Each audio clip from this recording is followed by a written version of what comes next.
thalassemia major patient, and it was really a nice paper published in Annals of Hematology. I want to thank you very much. احنا عاملين جروب كارديوفاسكولار imaging على الفيسبوك، لو اي حد عاوز معلومات تكنيكال يعني anybody can just enter cardiovascular imaging group وانا I can add in الحقيقه it will be my pleasure and thank you very much.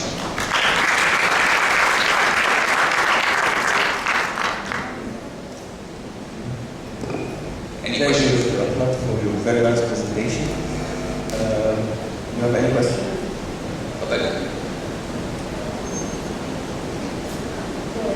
I want to ask, is there any effect, any kind of sedation on the interpretation of the MRI results? Any kind of effect? Sedation. Sedation, for the sedation, okay. So, الاكسبيرينس بتاعنا الحقيقه كل الاطفال اللي هم يعني من 5 years upwards مفيش مشكله خالص، اوكي؟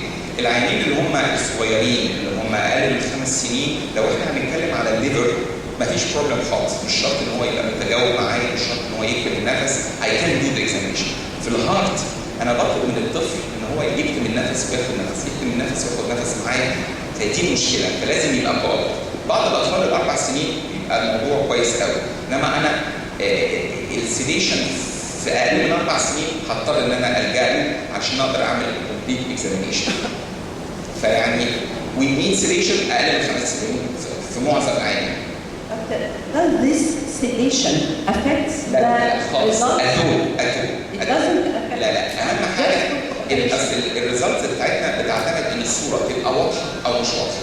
لو الصوره فيها هزه او مهزوزه او في ريسبيراتور ارتفاكت زي اللي انا وريته ده ممكن يخلي الفاليوز بتاعتي مش مظبوطه. انما لو الاكزامينيشن كويس ومفيش ارتفاكتس خالص مفيش اي مشكله، فابسيليشن او من غير مش هتفرق خالص. اتول. Thank you.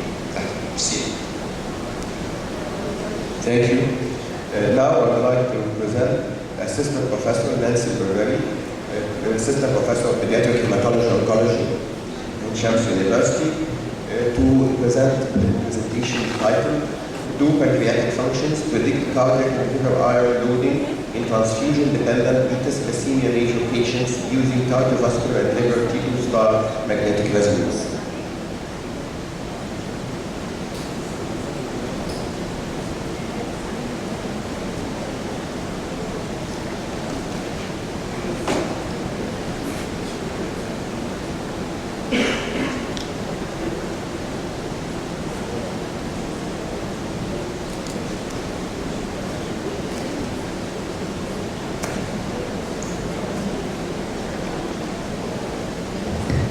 Bismillahirrahmanirrahim. First of all, I would like to thank the organizing committee for giving me the chance to share with you our study today, and special thanks go to Professor Amal Islawi for her invitation. So, I hope by the end of this lecture to convince you if pancreatic functions can predict hepatic and cardiac iron overload using the MRI T2-star. Actually, this lecture is like the clinical translation of what Professor Ahmed has just presented to us. And definitely he's already one of the team who has performed the radiology for us in this study. I have nothing to disclose regarding this study. So, due to the continual migration of population from one area to another, virtually there is no country in the world that now there is no thalassemia affect some percentage of its inhabitants.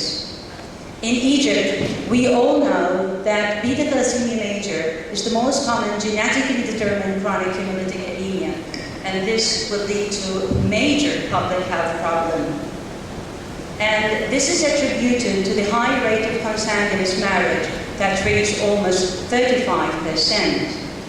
And I'm not going through the pathophysiology of beta thalassemia major as all my professors and colleagues know about it.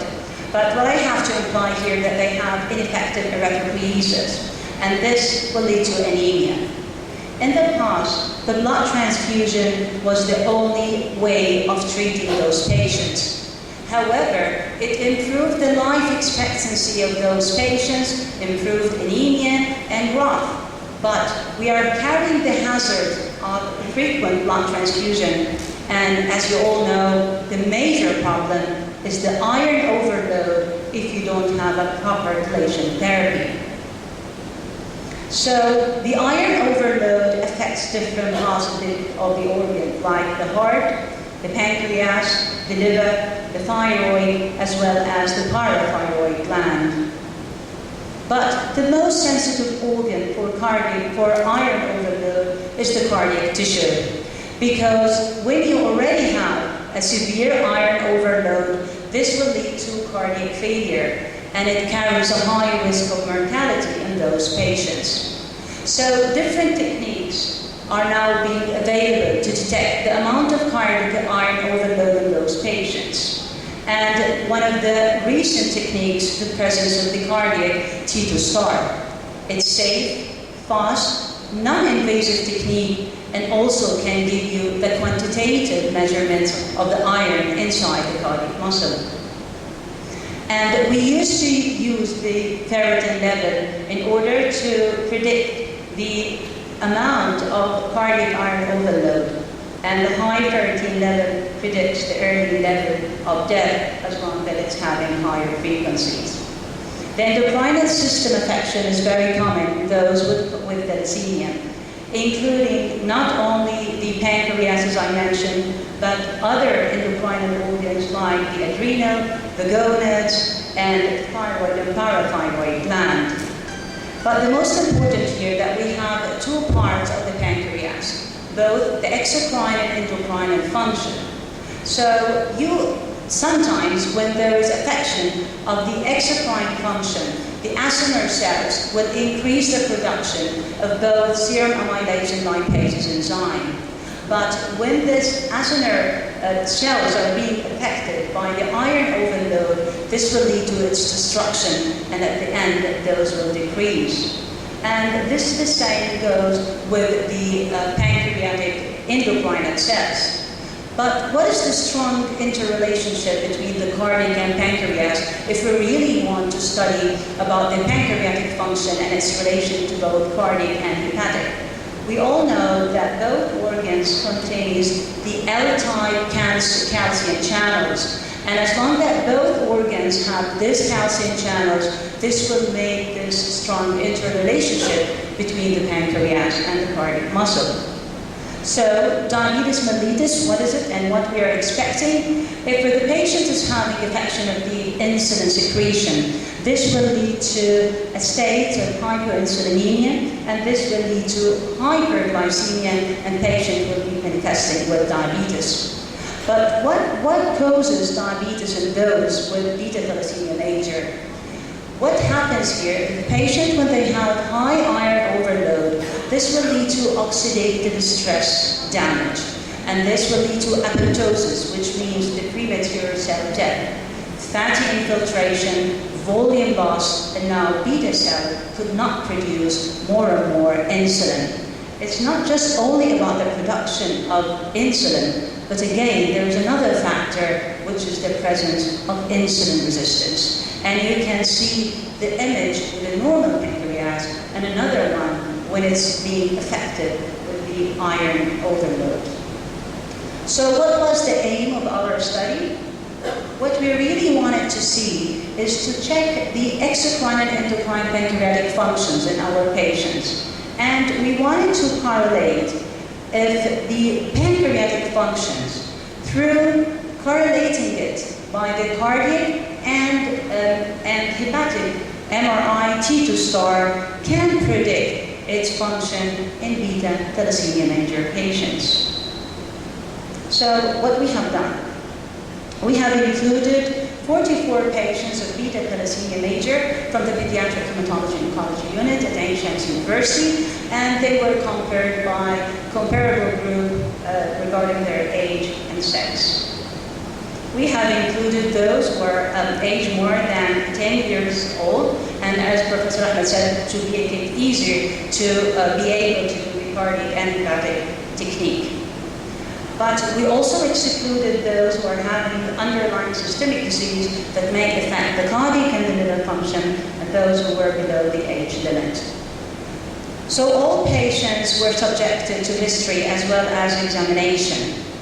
And we have, for the history taking, special emphasis on their demographic data, as well as their frequency of blood transfusion and calculation of their transfusion index. All of our patients were on regular blood transfusion between 2 to 4 times per month. Also, all of the patients were receiving parenteral Disferal, as well as one of the oral iron chelators, whether Defriprone or Dilfrisirox. Moreover, the history taking, the special chelation therapy, the history suggestive of complications, as well as operative. Also, what we have done is that we have done some imaging studies as well as laboratory investigation. Regarding the cardiac investigations, the patients all went into ECG, echocardiography, as well as the cardiac T2 star. And as Professor Ahmed said, this is the interpretation. If the cardiac T2 star between 20 to 40, this is not significant. This means that the patient doesn't have cardiac iron overload. But if the T2 star between 10 to 20 milliseconds, this is moderate cardiac iron overload. And if it's less than 10, this means that the patient having severe iron overload and he's heavily loaded with iron, which predicts the morbidity and mortality the patient is facing. And again, as Professor Ahmed said, the more the organ will darken, this means that the patient is having more and more iron overload. And this is again the interpretation that we have used for the hepatic MRI T2 star. If it's between almost 3.8 and 11, this means mild hepatic iron overload. Between 3.8 and 1.8, this means moderate hepatic iron overload. But if it's less than 1.8, this means the patient is heavily loaded with iron at the hepatic system. Also regarding the laboratory investigation, all the patients went into complete blood picture, serum ferritin, liver function test, exocrine pancreatic functions, including serum amylase and lipase, and also they went moving into the triglyceride index, which is a new index to detect insulin resistance. Also, after fasting 10 hours, all the patients went doing oral glucose tolerance tests. So this is the interpretation. The patient is having diabetes, the fasting blood glucose is more than 126 milligram per deciliter, but if it's less than this number, so the patient is having impaired glucose tolerance. And we have used the WHO criteria for the diagnosis of diabetes for impaired fasting glucose, which is between 110 to 125 milligram per deciliter. So what were the results? This is the demographic data, and we can see that mean age of our patient was 15 years of age, and these are the values of both serum amylase and lipase, and they are almost within normal ranges. But when we actually compared those ranges of exocrine function, we can see that they are significantly lower than the control group, which is mean that the acinar cells is already being affected by the iron overload. Again, if we went through to see the percentage of patients having diabetes, it was almost 10%, and almost half of our patients had impaired fasting glucose. What about the adulthood? This means that the patients already 66% having delayed puberty. And unfortunately, 50% of our patients had already cardiac complications, including pericardial effusion, left ventricular dysfunctions, or tachyarrhythmia. What about the abdominal examination and interpretation? With the cardiac and hepatic T2 star, we can check that the median levels were 22 milliseconds, and for the hepatic T2 star was already 6 milliseconds, and they mean that they are already having iron overload. And as the arrow indication that the liver is having high iron overload as well as the cardiac muscle. Those having T2 star less than 20%, which means that they are starting to have cardiac cirrhosis, it represents 35% of our patients. And not only this, we can see that as young as the second decade of your life, even if you're adolescent, you can have complications of thalassemia. You don't have to wait for your second or third decade of life, as European literature says that almost at your age of 40, you're already having diabetes. But because we don't have the intensive iron chelation properly taken by the patient, you can already see the complications of thalassemia at the age of 15 or 16 years of age. So you can see one of our patients, this was the less cardiac T2-star value, which was almost 2 milliseconds in a 19 years of age child. And another one, 12 years of age, having cardiac T2-star of 16 milliseconds. And almost 20% of our patients were heavily loaded with iron in the cardiac tissue, and the cardiac T2-star was already less than 10 milliseconds. And again, 60% of our patients had already had hepatic cirrhosis with a hepatic T2-star range from 4 to 9 milliseconds. And you can see that the liver, as Professor Ahmed said, that is already darkened, and this means that the patient is having iron overload. So, can we wait till the patient is already having diabetes? No. You can detect those problems if the patient is already having impaired fasting glucose. So you can see if the cardiac T2-star is less than 20 milliseconds, this means that the patient is starting to have cardiac iron T2-star. If you correlate it with the pancreatic function, the patient is already having impaired fasting glucose. His blood sugar is already more than 118 milligrams per deciliter. And this doesn't only indicate that the patient is having cardiac iron overload. It's not only about the amount of iron, but it means the chronicity, the duration that the patient has been already exposed to iron through the years. And again, if you check just the special population already that they are having diabetes, those patients having lower serum amylase and lipase. So the exocrine and endocrine pancreatic functions interrelationship. So if you're having abnormality in the endocrine function, you already have an exocrine pancreatic affection. And this goes again for the cardiac and the interrelationship between the cardiac function as well as the exocrine pancreatic function. And this means also that the patient with diabetes, they have the lowest value of both cardiac and hepatic T2-star. And again, they have definitely delayed puberty because, again, the iron affects the metabolic function. And if you just went through the correlation between the exocrine pancreatic function, we can see the higher the ferritin level, the lower the serum amylase, as well as lipase levels.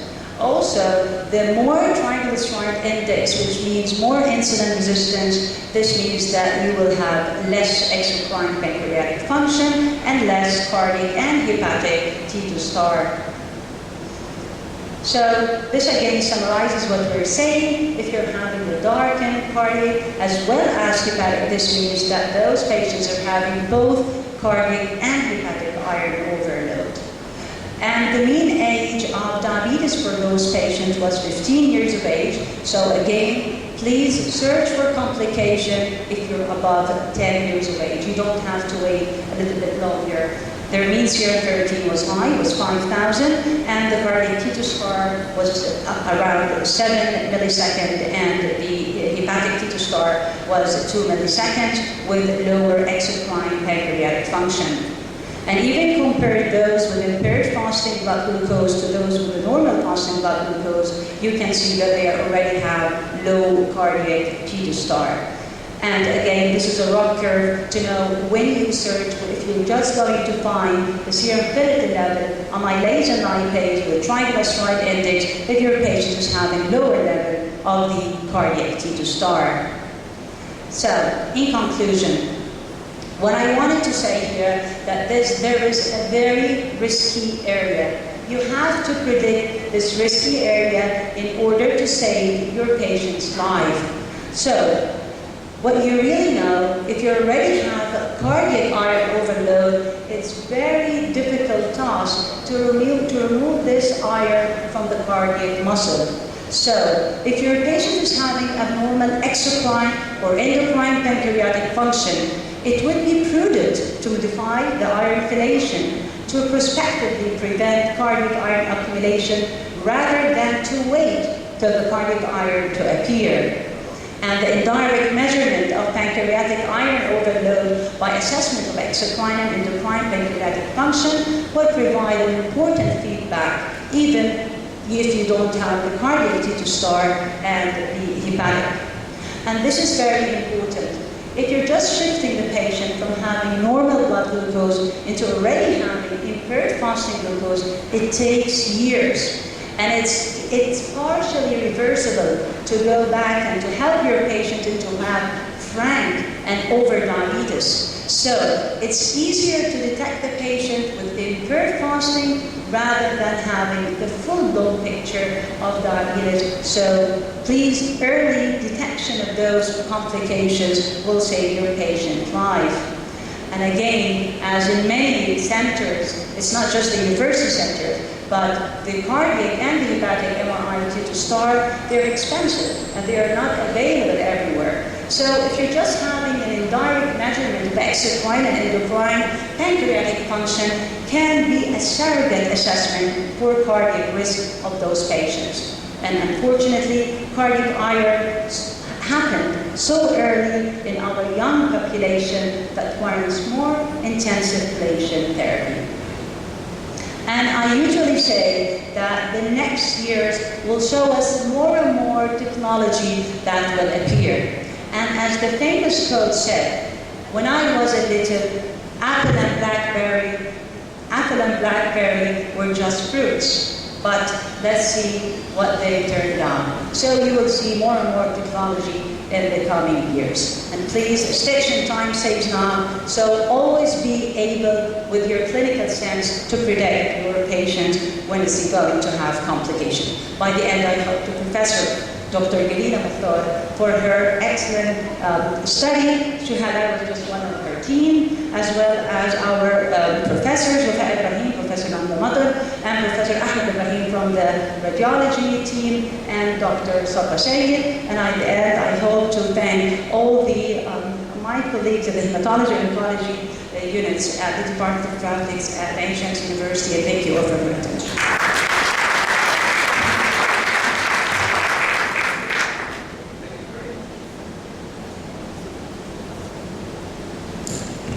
Thank you very much, Dr. Nancy, for this very comprehensive and complete lecture. Any question in the audience?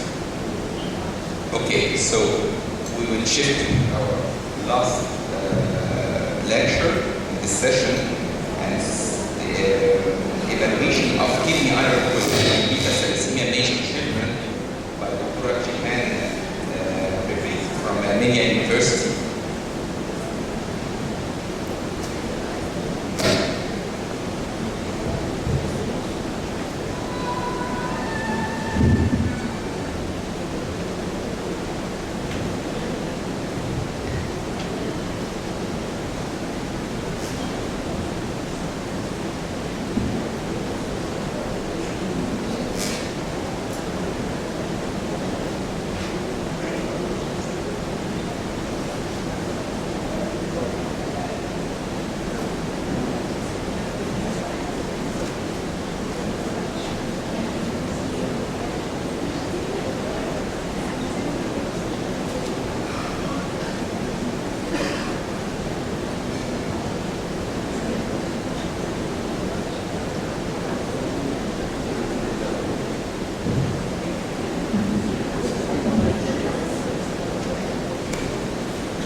I'd like to thank Dr. Professor Ahmed Bouchlaoui and the organizing committee giving me this chance to present our work from many experience.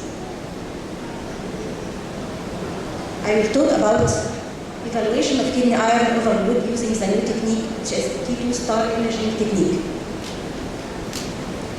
As all of you know, beta thalassemia is the major inherited hemoglobinosis due to genetic deficiency of beta-globin chain synthesis.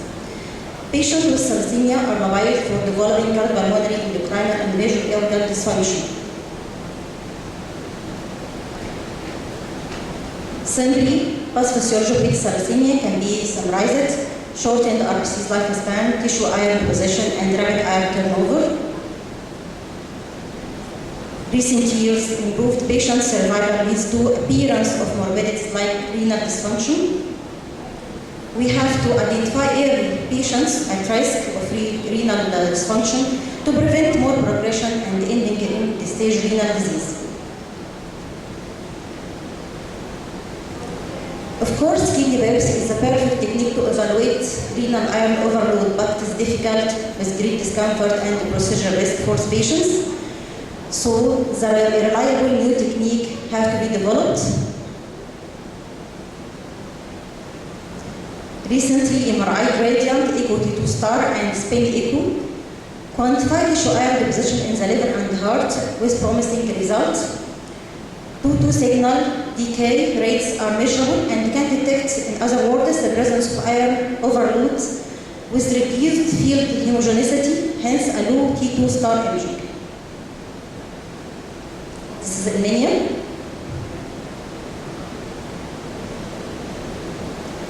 We aimed in our study to evaluate the kidney MRI gradient 2-2 relaxation time in thalassemia children, correlating this with markers of renal dysfunction, early and traditional markers.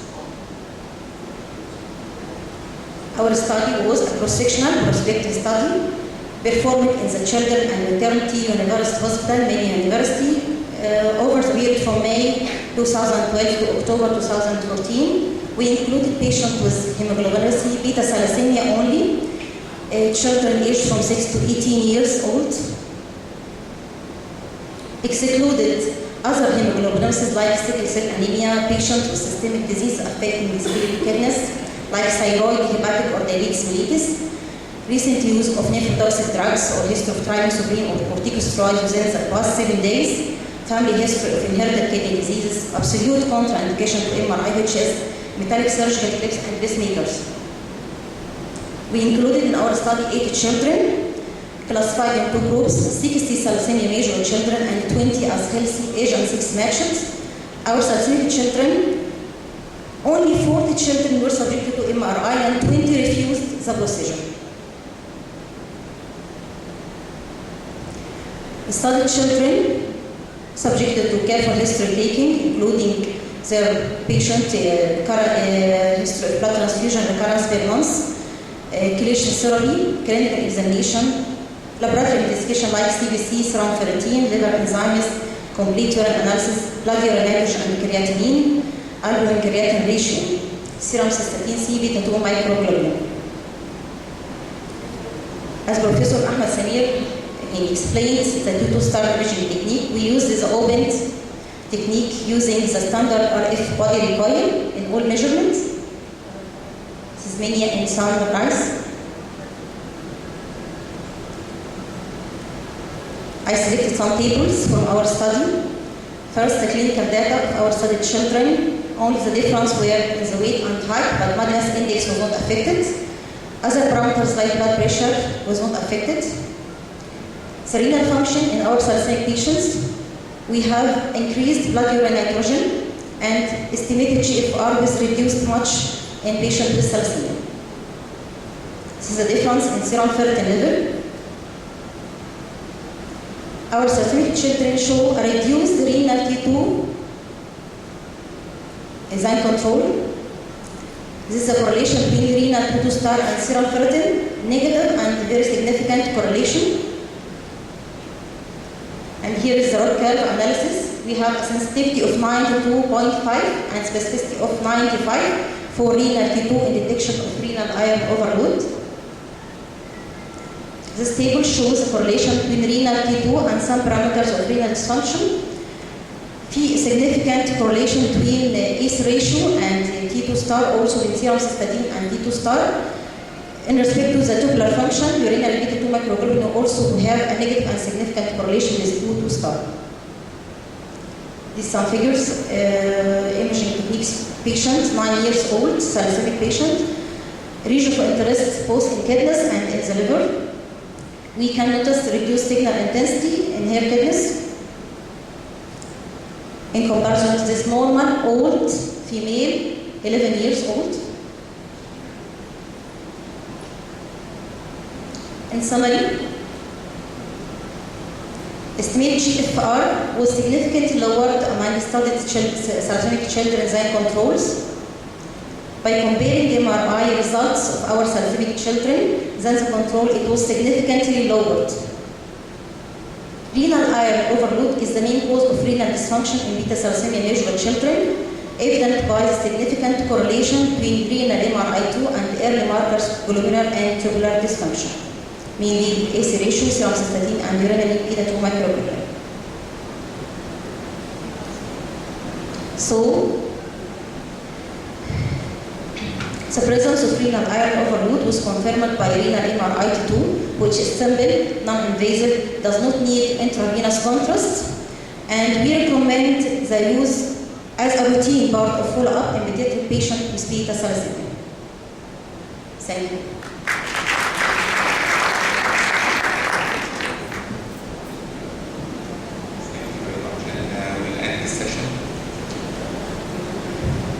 So the next session.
بسم الله الرحمن الرحيم.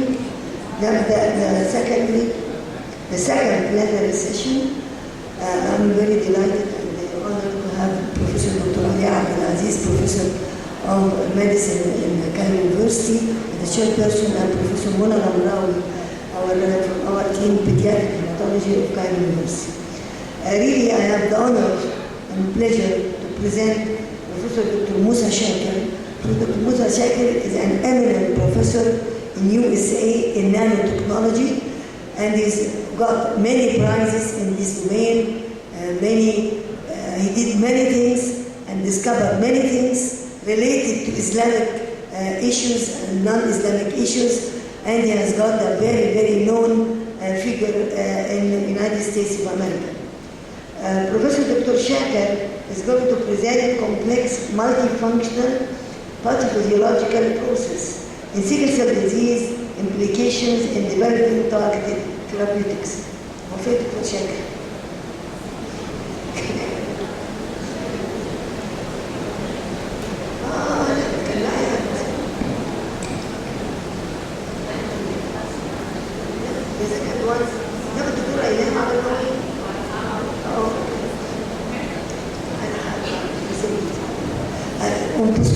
Dr. أنا قلت لك دكتورة إلهام تيجي دكتور شاكر. Dr. Shakir was sitting beside me a few hours ago. First, I'd like to present Professor Dr. Ilham Yusri. She is Professor of Pediatric Hematology, Cairo University. She's the current head and director of pediatric hematology at M2U00022 Cairo University. A very known, eminent figure in medical education. She is an internationally certified trainer, and on a personal level, I had the honor to work with her over the last few years, and I can tell you she's one of the most dedicated and hard workers I've ever met. She's going to give us a presentation today about turning good ideas into successful research.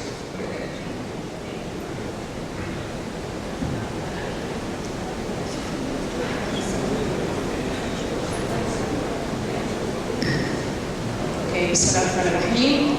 Chairperson, dear professors and colleagues, it's my honor to be here. I would like to thank Professor Dr. Ahmed for inviting me and giving me the chance to present this talk in this scientific meeting.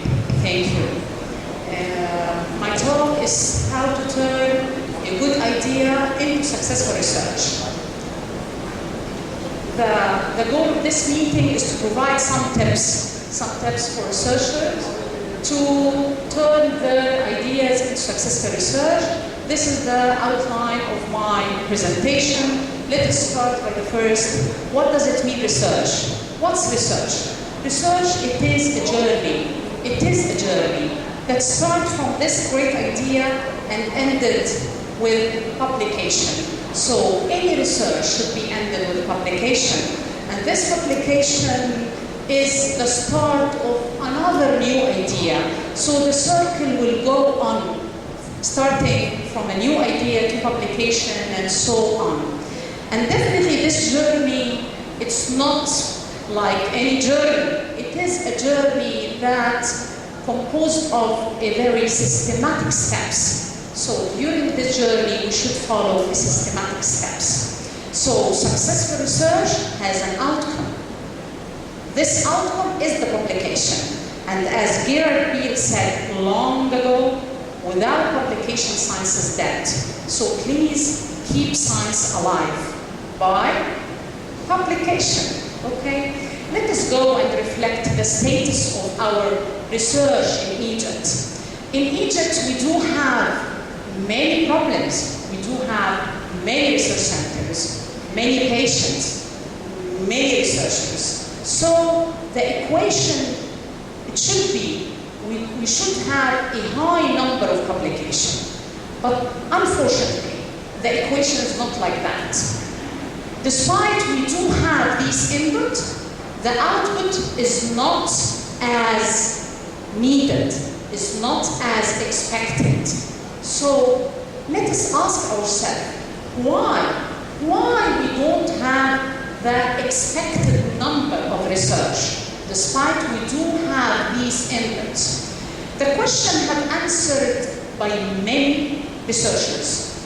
In February 2011, there is a big article in Nature who studied this problem, and they get out of this work by a conclusion that Egypt's researchers hungry for reform.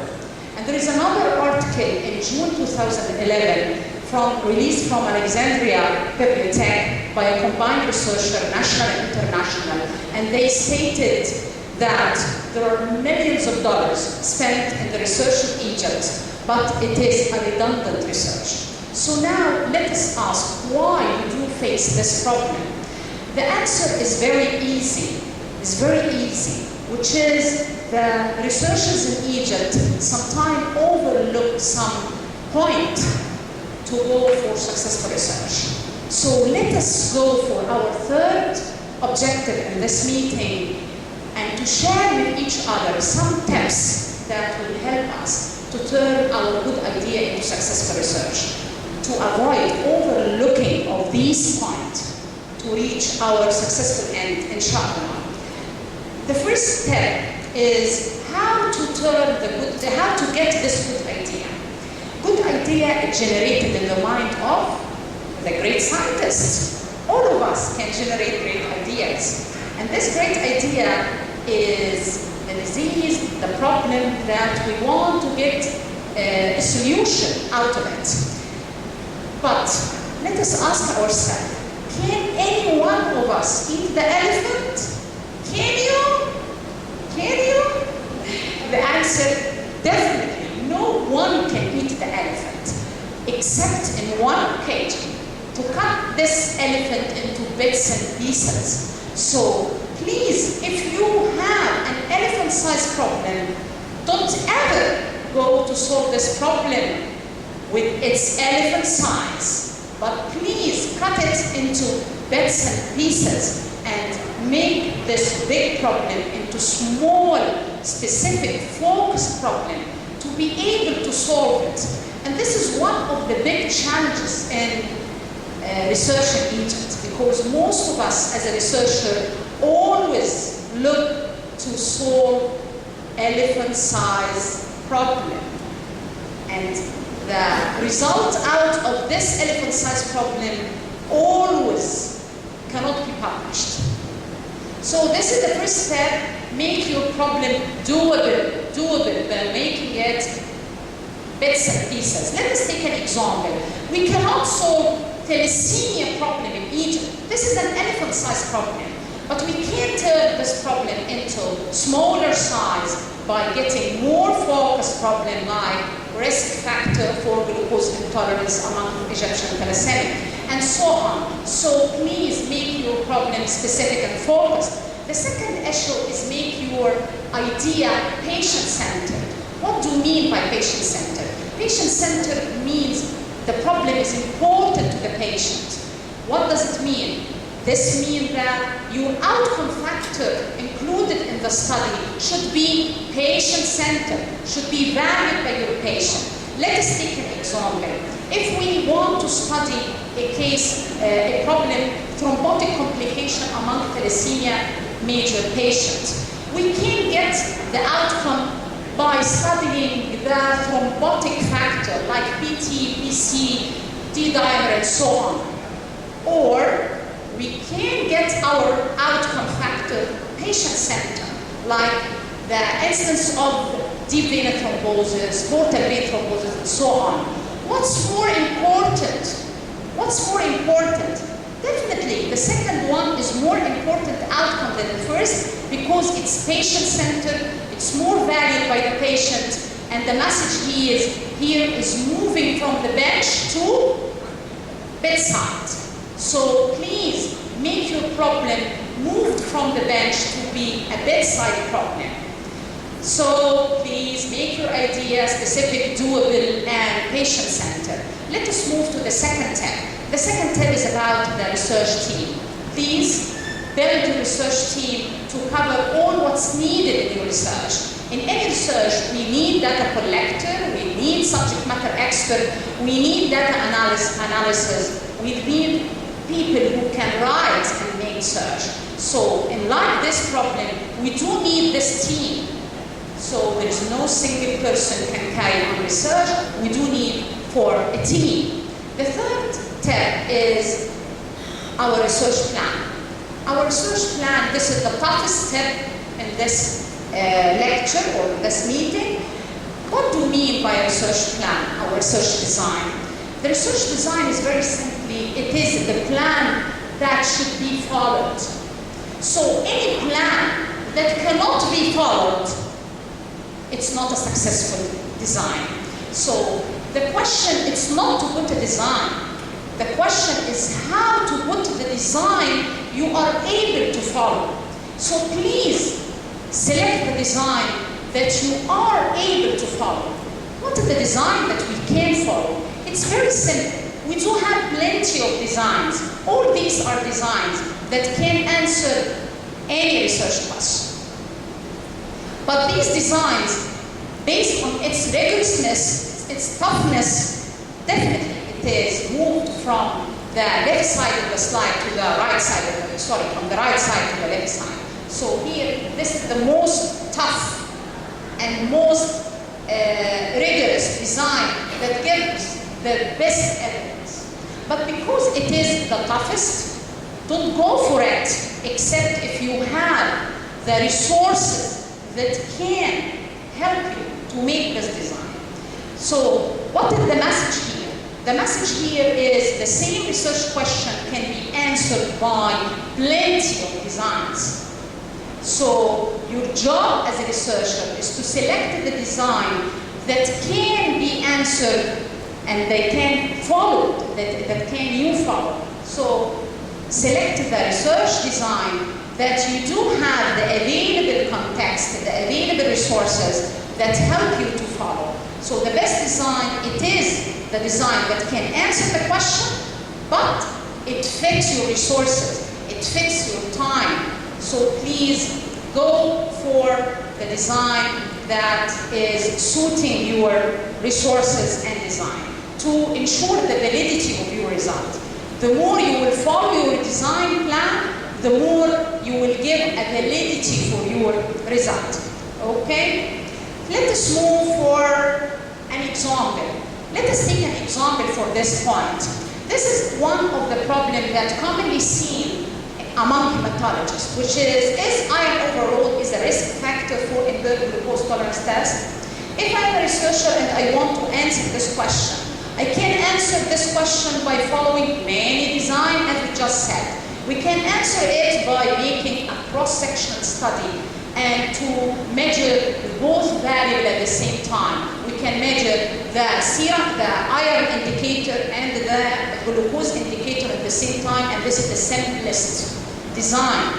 But we can go for a more rigorous design or more hard design to be followed as a case-controlled study. So we start by our exposure, by our outcome factor, which is high glucose level, and go to search who among these patients are do have increased iron overload. Or we can go for more and more hard design, which is a cohort study, by following patients prospectively and to see who will develop impaired glucose tolerance test. So we can answer the same question by all these designs. One is very easy and the other is very hard, so it doesn't matter what design you will select. What really matters, what design you will follow, you can follow based on your researches. So let us move for our fourth tab, which is the population or the study population. The study population is designed as these three inside each other circle. The first circle should reflect the target population, and of course the target population, they are a group of patients who cannot reach. They are unreached, but you should know them. And from these target population, you should select the sampling population with these people who carry the problem and you can reach. But not all what you can reach, you will include inside your study because of the available resources. So you should define the sampling unit by inclusion and exclusion criteria. Let us take an example. If we want to study the iron overload as a risk factor of impaired glucose tolerance test, so our target population is thalassemic patients who you can't reach. Thalassemic patients are very big number, you can't reach. But you will go to the NF circle who are the sampling population. They are the group of thalassemic patients you can reach and represent this target population. So here I will select one of the very famous centers who followed regularly patients referred from all over the country. So here the sampling population will reflect your target population. But not all the people inside this famous center, like the Hematology Center, Cairo University, not all patients inside the Hematology Center, Cairo University should be included in the study. So here I should define the inclusion and exclusion criteria to add validity to my result. After that, I should design how I will select my patient. There are two types of sampling. It is non-probability sampling or the probability sampling. Probability sampling, it is the sampling method that is preferable among medicine in medical research, because if we select the probability sampling in which all individuals have the 50-50 chance to be in or out of our study, this gives a validity for your result and prove that you don't have any selection bias. So please go for the probability sampling, which is called the random sampling, to add validity for your result, to prove that you don't have any selection bias. Let us move for our fifth step, which is how will we collect the data. Collection of the data actually needs some effort from the researcher. They should sit together to establish this map. This map includes what's our exposure factor, what's our outcome factor, what are the